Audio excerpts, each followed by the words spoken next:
am Tyler Griffin.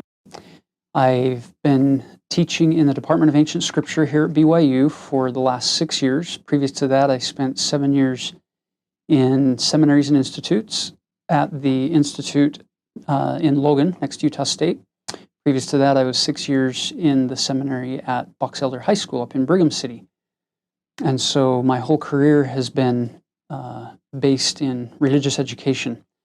But my bachelor's degree was in electrical and computer engineering. So here I was as a geek in a religious education setting, and I was having a hard time combining those two worlds until I found instructional technology, which was this nice go-between where I could use some of that technical background, but use it to enhance learning.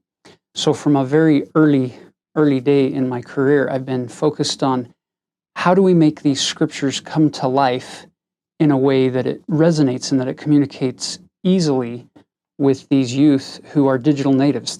Some of them grow up with electronic devices in their hands, and they don't respond the same way as my generation and older generations have responded to, say, just the black words on a white page of scripture. And so there's been a lot of thought and products and activity trying to shore up meaningful and purposeful and authentic and relevant and urgent materials that would help these students in the rising generations come to love these scriptures as much as we love them. And so coming to BYU, it was interesting to see that accelerated with more opportunities around us to produce those materials. But there was always something missing.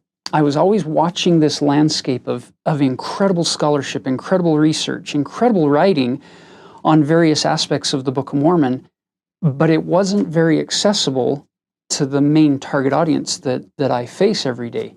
And being in the teaching track here at BYU, I'm not required to publish, but I am required to teach a lot of students in a lot of classes. And so I have more than 1,000 students every semester, and I hear their concerns, I see their struggles, and often there would be many answers to their questions, but they had no way to find them, and they found it very difficult to try to search those things out on the internet because of how much anti-material is out there.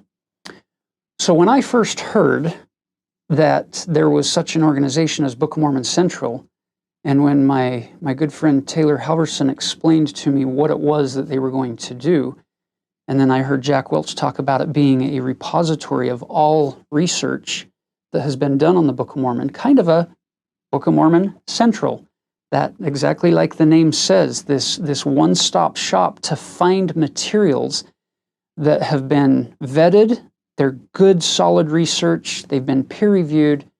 It's good stuff. It won't be an embarrassment to the church, and it doesn't put us out in a realm of weirdness. I thought, this is wonderful. This is exactly what we've needed for a long time, is a repository or a central location where we can go to then branch us out and point us in the right directions. And the amazing thing is the Book of Mormon Central took it one step further, and instead of just being that repository with the know-whys that they're putting out every week, they're able to take a lot of the more scholastic and deeper academic research, and they're able to package it in such a way that it becomes far more accessible for the youth and the young adults, and I might add, for anyone who, regardless of where they are in their demographic or their age category, they've been able to capture the essence of some of the best research out there, package it in a beautiful way, and deliver it in a few minutes that can open up your mind and make you think about the text differently. That's always the number one indicator for me of the success of a group or an organization or a program is, what is the degree to which that organization or that app or that idea, what is the degree to which it gets people to go back into the scriptures and study them at a deeper level? And that's my favorite thing about Book of Mormon Central, is when people will watch the know-whys, it won't make them feel like they've studied their scriptures and so they don't need to open the Book of Mormon that day.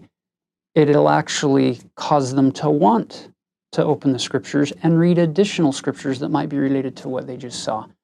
So I am a big fan, and I finally have a place now where I can start sending my students, when they have questions about certain things that come up with reference to the Book of Mormon, I can say, check out Book of Mormon Central. If you can't find anything there, then let's talk.